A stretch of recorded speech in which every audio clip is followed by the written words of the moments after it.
What's going on, everyone? It's Jake Morgan at Shady Creek Marina, El Dorado, Kansas. Kansas Cobalt dealer. We're about an hour and 15 minutes away from the Neodesha plant.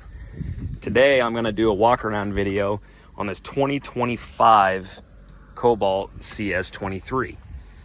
I'm going to be honest, I hate editing videos. I'm going to do this bad girl in one shot. Let's see how I do.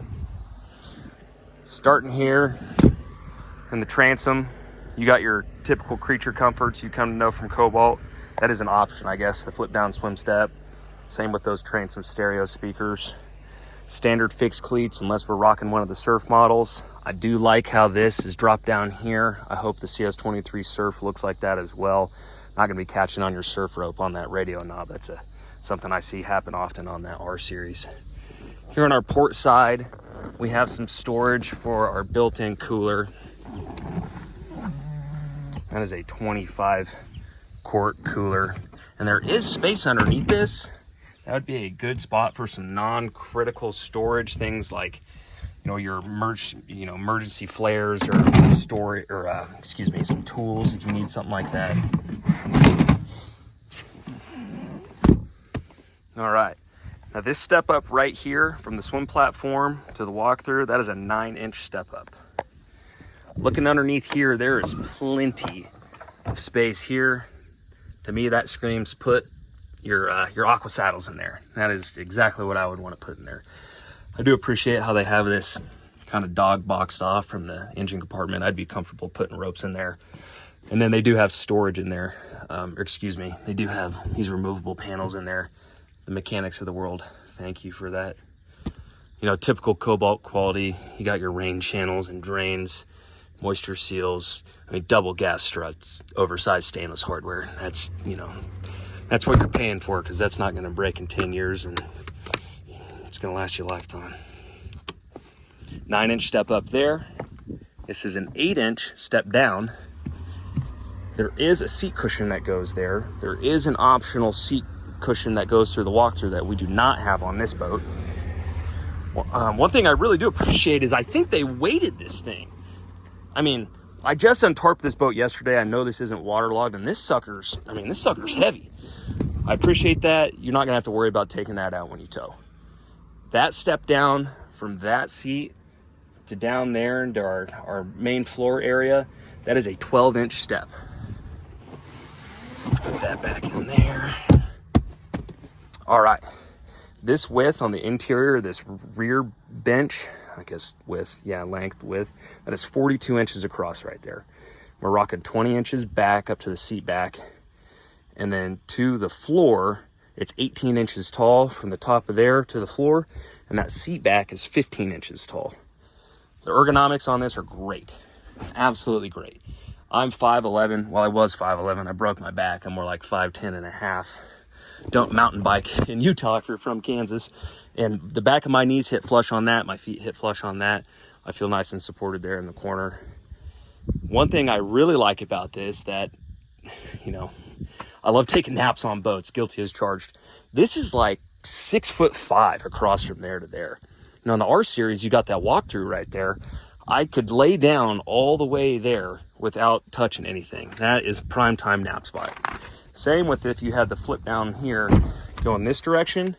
That was a little short for me. Someone a little shorter than me could do that. That was 68 inches from there to there. So I really appreciate some of those little things. Okay. What else do I got here? That depth was 21 inches, like I already mentioned. Same with this depth of that seat and that seat on the port and starboard side. The seat tops to the floor remains the same throughout those three areas. And then the width of this seat cushion from there to the corner, that was 29 inches. And same from there to there, that was 29 inches. Realistically, I think you could get comfortably 6 adults back here in this back U. Then your captains and co-captains. So you can get 8 behind the windshield pretty comfortably.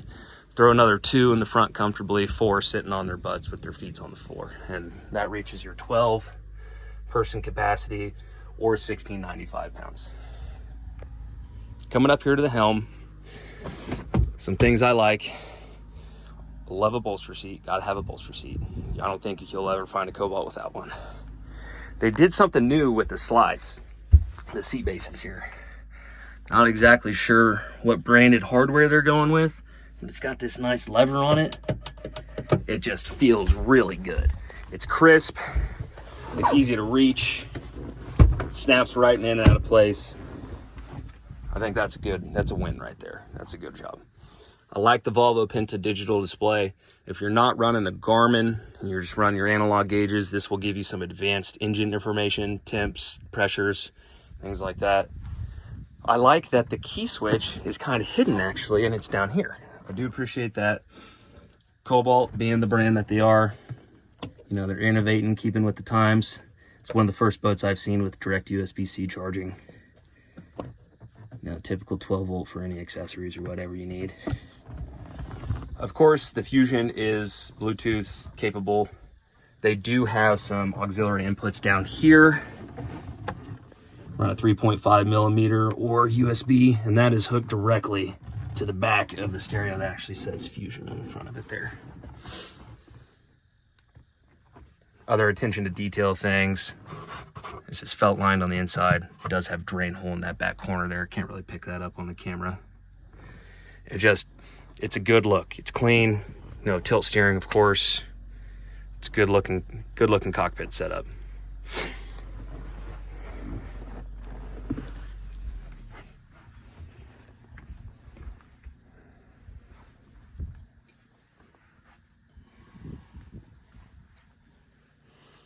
This is their new windshield. They're calling this their Obsidian windshield. I think it's really sharp.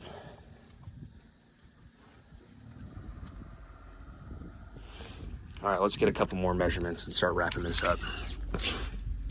Our width in the walkthrough right here from the captain's and co-captain seats, it's about 29 inches. Now, like I mentioned earlier, I'm, roughly 5'11". I got plenty of headspace. I got, I don't know, I can't see that. About 10 inches from the top of my head to maybe more, maybe 12.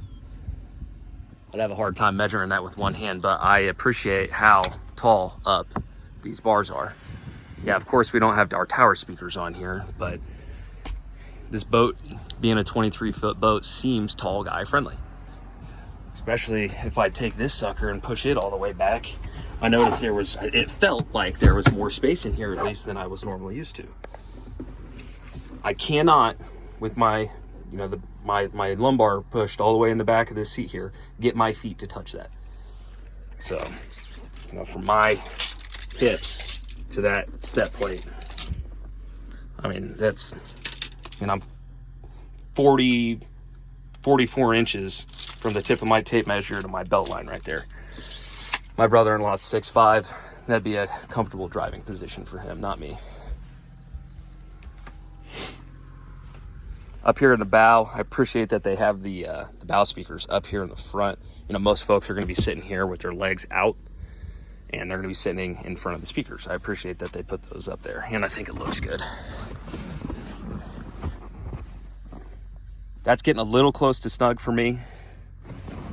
Again, 5'11", getting a little close to snug for me there, but it works. Very possible. This is a new change I've seen out of Cobalt, is these tension latches up here on this anchor compartment. I love that. It's the last thing you want to be doing is fighting an anchor compartment while you're trying to put an anchor in there, throw it out. And you also don't really want hardware in there because you're slinging an anchor into there trying to not hit this pretty stuff, and then you're breaking your gas struts off. See it all the time. So that's a win. Appreciate that.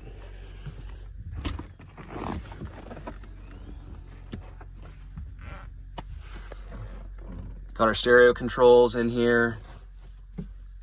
Same fit and finish you're used to. Man, that new boat smell. I wish I could do some 4D TV and push that through YouTube all the way to you guys. That's awesome. Same with underneath here. Got our boat cover in there. Got our struts for the bimini and those rear poles.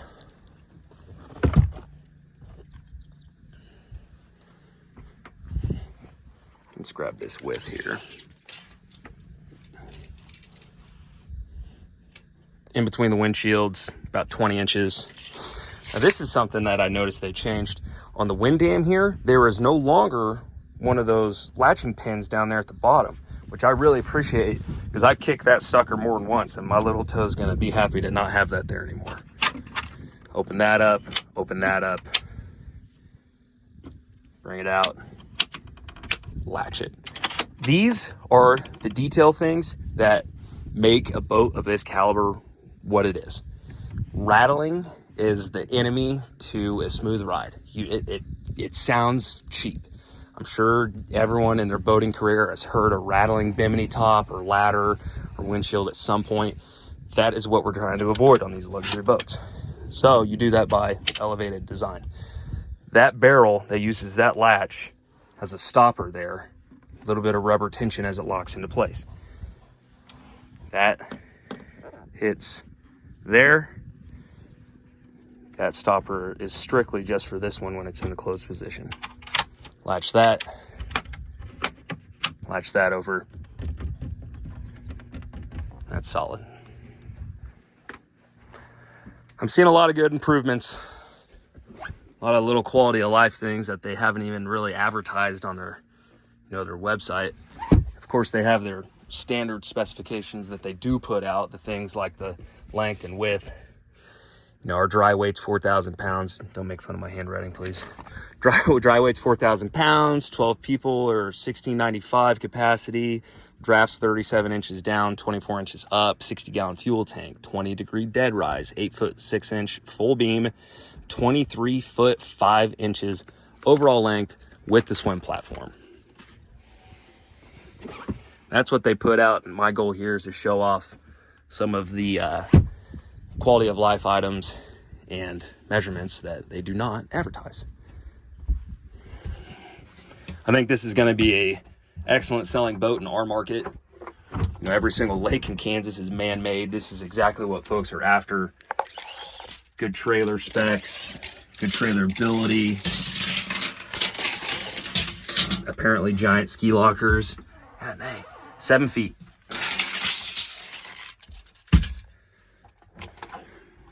All right, I'm gonna wrap it up. That's about all I got.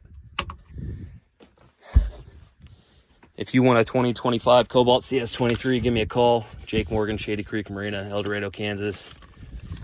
MSRP on this sucker's $139. Have a good one, folks. Appreciate it.